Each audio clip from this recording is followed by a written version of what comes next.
안녕하세요, 토리잘입니다. 이번 시간에는 현재 채용 중인 기업이죠, 현대백화점 한번 분석해 보도록 하겠습니다. 광고 없고요, 제가 직접 분석한 영상입니다. 그럼 지금 바로 가시죠! 자, 현대백화점 연결기준 연매출 2조 198억원, 영업이익 2922억원, 당기순이익은 2430억원. 백화점과 면세점을 영위하고 있는 대한민국의 대표 백화점 기업입니다. 이번 시간의 주제는 백화점 산업의 이해와 더불어 계속해서 떨어지고 있는 백화점 산업의 영업이익률의 이유를 알아보는 시간 갖도록 하겠습니다. 자, 취준생 여러분들도 요즘 코로나 때문에 많이 힘드시겠지만 여기 옛날부터 더 힘들어질 때가 있었어요. 바로 백화점 3사입니다. 채용에 관련된 내용이기 때문에 제가 웬만하면은 주가 차트를 보여드리는 것을 조금 지양하고 있는데요. 그래도 오늘의 이야기를 위해서 잠깐만 차트를 보여드리면요, 자, 우리나라에서 제일 많은 백화점 수를 보유한 롯데백화점, 자, 롯데쇼핑의 주가는 아래로 쭉, 자, 스타필드하고 나름 우리나라 백화점 문화를 선도하고 있는 신세계 주가도 아래로 쭉, 자, 그리고 오늘은 조금 더 깊이 파볼 현대백화점의 주가도 아래로 쭉 이렇게 빠지고 있습니다. 백화점 3사의 기업 가치가 계속 하락하고 있습니다. 자, 코로나가 2016년부터 왔었나? 그건 아니죠. 자, 예전까지 대표적인 고급 오프라인 유통대장 하면은 백화점이었는데 이젠 백화점의 명성이 옛날 같지가 않아요. 자, 우선 백화점이 가장 맞닥뜨린 큰 문제는 백화점 시장이 5년째 횡으로 가고 있다는 것입니다. 자, 보여드리는 편이 2015년부터 2019년까지 통계청에서 가져온 우리나라 전국 백화점 매출 총액입니다. 2015년까지 쭉 성장해서 거의 29조 선에서 변화가 없어요. 2019년까지 지금 30조 선에서 횡으로 기고 있습니다. 이게 무엇을 의미하냐면, 자, 믿기 힘드시겠지만 올해부터 인구 감소와 내수 경기 축소가 예상되는 우리 출생률 0.9명대의 가타민국에서 볼 수 있는 백화점 시장 규모가 한계에 달았단 거예요.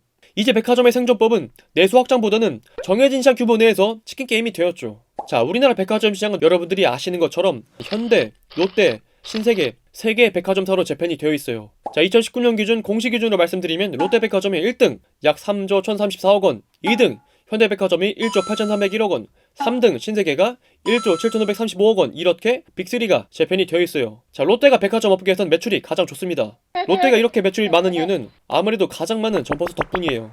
롯데는 전국에 31개, 현대는 15개, 신세계는 12개로 다른 경쟁사에 비해 2배가 되는 압도적인 매출 및 실적을 보여주고 있어요. 그런데 물론 저 표를 다시 보시면 아시겠지만 아까 백화점 산업의 성장이 멈춘 것처럼 백화점 3개사의 매출 역시 모두 횡으로 기어가고 있습니다. 이 이유는 백화점에서 팔리는 것과 안 팔리는 것이 너무 극명하게 갈렸기 때문인데요. 통계청에서 가지고 온 2019년 분기별 백화점 매출 동향입니다. 기존 백화점에다가 돈을 벌어다 주고 있는 고마제 상품들인 여성 정장, 캐주얼, 남성 의류, 아동 스포츠, 그리고 잡화까지 의류 분야의 매출이 계속 빠지고 있어요. 경기 둔화, 저성장 기조가 장기화가 되면서 사람들이 과시성 소비보다는 합리적인 소비로 옮겨간 것이죠. 시간 좀만 지나면 이천, 파주, 여주 이런 아울렛에서 반값으로 팔고 있는데 굳이 백화점에서 살 필요가 없잖아요. 자, 그렇다고 백화점의 매출이 반토막은 안 나고 있는데 그럼 여기서 빠지고 있는 매출을 지탱해주는 것이 무엇이냐? 바로 해외 유명 브랜드입니다. 백화점에서 할인도 없고 확실히 비싼 해외 유명 브랜드, 구찌, 샤넬 이런 것들에 대한 소비는 증대가 되고 있다는 거예요. 네, 그런데 여기서 더욱 놀라운 것은 백화점에서 명품을 사는 것이 20, 30대의 젊은 세대라고 합니다. 진짜 진정한 머니스웨거가 우리 40대가 아니라 20, 30대 MZ세대라는 거예요. 백화점 명품 매출 연령대별 신장률을 보니까 우리 20대 이하부터 30대가 제일 높아요. 원래 돈 많은 형 누나죠. 정말 세상에는 훌륭한 형 누나들이 이렇게 많다는 것을 다시 한번 깨우쳤습니다. 아무튼 이렇게 백화점의 매출을 꽉 잡고 있는 명품 매출을 MZ세대가 꽉 잡고 있으니까 각 백화점들은 젊은이들을 위한 해외 브랜드를 적극 유치하는 것으로 트렌드를 변화시켜요. 현대백화점은 본격적으로 이런 세대들의 수에 맞춰서 압구정 본점에는 까날리, 폴스미스, 폴로, 빈폴, 헤지스 등의 일반 매장들을 빼고 구찌 맨즈, 발렌시아가 맨즈 같이 프리미엄 명품 브랜드를 입점시키고요. 매출이 감소 추세에 있던 특히 마이너스 35%까지 빠지던 국내 여성복을 없애고 수입 패션, 리빙 브랜드로 전환시키면서 매출이 증가하는 상품군들로 층을 다시 메꿔나가기 시작했어요. 실제로 기존 본점 2층에 프랑스 명품, 에르메스, 롤렉스 매장을 입점시키니 그 2층 월 매출이 30%가 늘어났다고 합니다. 경쟁사인 신세계, 롯데 역시 같은 흐름으로 이어가고 있습니다. 신세계도 우리나라 매출 1등인 신세계 강남점 1층에 명품 팝업 스토어를 보이고 롯데백화점도 기존 화장품, 주얼리였던 1에서 3층을 명품으로 재편시키는 변화도 예상이 되고 있어요. 자, 이렇게 명품만 계속 들이면 앞으로 백화점 모습이 어떻게 되냐면요, 제가 지금 보여드리는 사진이 현대백화점 압구정 본점 사진이거든요. 자, 지하 3, 4층 주차장은 그대로 두고 지하 2층은 아까 말했던 명품 편집, 가정용품으로 바꾸고 지하 1층은 그래 식품 잘 팔리니까 식품관은 그대로 두고 1에서 3층은 이제는 1층 화장품, 주얼리 잡화가 아니라 명품이죠. 명품으로 채워두고 4층은 아까도 폴로, 빈폴, 헤지스 빼고 구찌, 발렌시아가 들어가잖아요. 4층도 명품 박아두고 자 5층은 식당과 대행사장, 6층 정원, 그럼 백화점 전체 층이 잘 팔리는 명품이네. 자 이제는 현대백화점에서 이름이 현대명품관, 현대부티크, 현대럭셔리 이런 식으로 바뀌어도 된다는 거예요.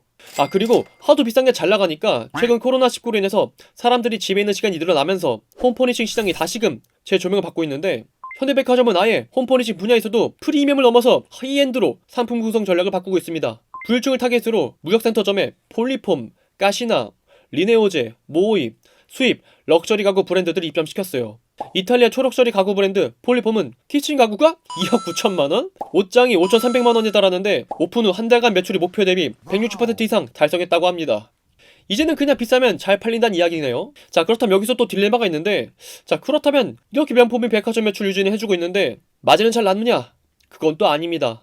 보통 백화점 수수료가 30% 정도 하거든요. 그런데 해외 명품은 그보단 좀 낮다고 합니다. 10에서 15% 정도? 각 백화점 회사마다 다를 텐데 여튼 해외 유명 브랜드들은 수수료가 낮아서 사실상 백화점 쪽에서는 저마진 상품에 속해요. 백화점의 외형 실적에 일조하고 있지만 알맹이는 견주하지 못하는 것이죠. 실제로 이번 백화점의 매출들을 살펴보면 현대백화점을 기준으로 올해 1분기에는 매출 4,496억 원, 전년 동기 대비 13.7% 감소, 영업이익은 149억 원, 80% 감소, 올해 2분기에는 매출 3.1% 감소한 5,166억 원, 영업이익은 84% 줄어든 81억 원. 빠진 매출을 명품으로 메꾸다 보니까 코로나19로 인해서 매출이 감소한 것에 비해 영업이익은 극단적으로 빠지고 있어요. 그리고 점점 변화하고 있는 백화점의 트렌드도 백화점의 저마진 기조에 한몫하는데요. 기존 백화점이 저성장 기조에 들자 그에 대한 대안으로 백화점의 고객에게 체류 시간을 증대시키는 것이 트렌드로 옮겨갑니다. 그래서 백화점들이 각 지역에 유명한 음식들을 백화점에 유치하고 식품관에 대해서는 보다 집중적으로 투자를 하는 모습을 보이면서 우선은 고객을 끌어모으는 것에 집중을 하는 것이죠. 백화점의 주력은 이젠 의류가 아니라 명품, 식품 두 가지의 마진이 낮은 상품들로 변모합니다. 그리고 한 발자국 더 나아가서 이제 백화점은 쇼핑을 하는 것이 아니라 그 지역의 랜드마크가 되어서 여가를 즐길 수 있는 곳이 되어야 한다는 개념으로 진화를 해요. 그렇게 해서 생긴 것이 신세계 스타필드죠. 더 이상 백화점을 쇼핑하러 가는 곳이 아니라 여가를 즐기고 경험을 하는 하나의 테마파크로 변한다는 것이죠. 현대백화점도 뭐 다들 아시는 것처럼 신사업에는 상당히 보수적이지만 그래도 백화점의 규모를 불리고 여의도에 국내 최대 규모의 백화점을 세우면서 돈 되는 장사는 아니지만 아까 말씀드린 것처럼 백화점 시장에 살아남기 위해서는 고객들의 영혼까지 끌어와야 되기 때문에 근교뿐만 아니라 먼 지역의 고객까지 우리 백화점으로 놀러오게 만들 수 있는 차별화를 시도하는 것이죠. 자 그럼 여기까지가 체류 시간을 늘리려고 고객을 확보하는 시장 파일을 보존하는 과거 기존의 백화점 트렌드였는데요. 자 하지만 세상엔 쉽지 않습니다. 완벽한 계획이란 무계획이란 말이 있듯이 이렇게 탄탄한 고객 체류, 기업 랜드마크 등의 고객들을 끌어모을 준비가 한창이었는데 세상에 코로나가 터졌죠. 당연히 코로나가 터졌으니 비대면을 강조하는 시대에 체류 시간 등대는 더 이상 안 먹히겠죠. 코로나 이후로 백화점 유통 트렌드가 어떻게 변화했냐면 코로나 이후로 백화점은 체류 시간이 줄어든 형태로 변화했다고 합니다. 기존 체류하고 여가를 즐기는 백화점 문화에서 이제는 필요한 것만 사고 대면의 수를 최소화시키는 목적형 소비가 트렌드로 바뀌었다고 해요. 이럴 줄 모르고 백화점의 크기는 다 키워놨는데 그래도 다행인 것은 고객들이 한번 나올 때 마음 먹고 나오기 때문에 결제 매장 수가 하루 평균 57%가 증가하고 방문객 수는 16.6%가 줄었지만 객단가는 25.5%가 늘어났다고 합니다. 그리고 지난번에도 말씀을 드렸지만 이런 코로나 비대면 시대가 확산이 되자 백화점에서도 비대면으로 물건을 살 수 있도록 모바일로 보는 홈쇼핑, 라이브 커머스가 도입이 되기 시작하면서 이런 백화점 구매에 대한 트렌드는 앞으로도 지속적으로 변할 것으로 전망이 되고 있습니다.